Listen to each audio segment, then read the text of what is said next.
Jaime Racalla. I'm an animal care supervisor here at John Ball Zoo, and I want to take the opportunity to tell you a little bit about our 2 male koalas that we have here for the season. They'll be here now through Labor Day.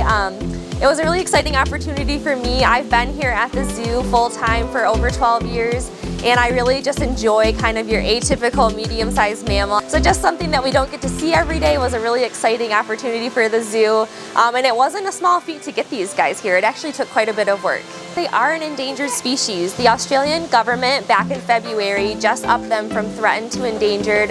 They've had quite a bit of habitat loss recently. We all have heard a lot about the wildfires that have happened in Australia over the last couple of years. So that did up them to an endangered species now. So it really drew in the zoo's interest just because we are conservation minded. We love to preserve wildlife so that we can have wild places to enjoy. And so we were trying to think of a species that we could help out, and the San Diego Zoo has a program where the zoo actually makes a direct contribution to conservation funds helping koalas. So it not only provided the opportunity for all our wonderful guests to enjoy them for the summer, but it also helped their species as a whole out in the wild too. So other than us contacting San Diego and starting to feel out what the program felt like, there was a lot of behind the scenes work getting them here as well. Because they are an Australian species, we had to do special permitting through the Australian government. That was one step. We also worked with the U.S. Fish and Wildlife Service to get another round of permits. And then myself and our zoo veterinarian, Dr. Ryan Colburn, had to fly out to San Diego for 2 weeks of training. Dr. Ryan was able to actually perform their pre-ship physicals and make sure they got a good, healthy health clearance before they tried to travel over here. And then I was able to work with one of their primary keepers and learn a lot about our 2 individual boys and really get them used to me and me having to handle them. So it was a whole acclimation period where we made sure that everybody was very comfortable. Koalas being endangered, you can actually only see them here in Michigan and only 10 places in North America. So it's a really exciting opportunity for people to come and visit this summer.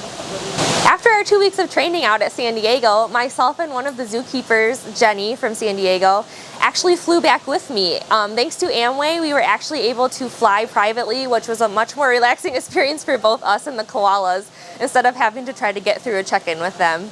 But on this plane, first we had to prep their carriers. We really wanted to make sure that they felt comfortable the whole flight.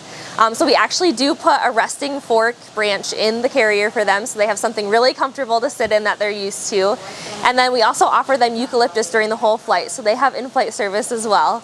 Multiple times the plane actually flew slow and low enough that we were able to check them in the cargo area throughout the flight whenever we needed to. So that was great, knowing that they were actually not showing any signs of stress and we could really keep good close eyes on them. They traveled great. It was their first time flying, but they all were pretty quiet during the whole flight. And then when we arrived, Jenny actually came and helped us unload before she kind of got to her hotel for the night.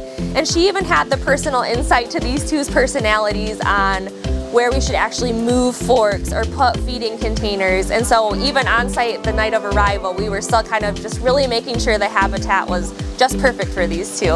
Now that we have them here and they've really settled in, it's still up to the John Ball keepers to make sure that they're getting their preferred species. They kind of go through phases of what ones they're going to eat of eucalyptus and which ones they really don't want. So we're choosing that every day. We're also weighing them and checking body condition and just really making sure we keep a close eye on them while they stay.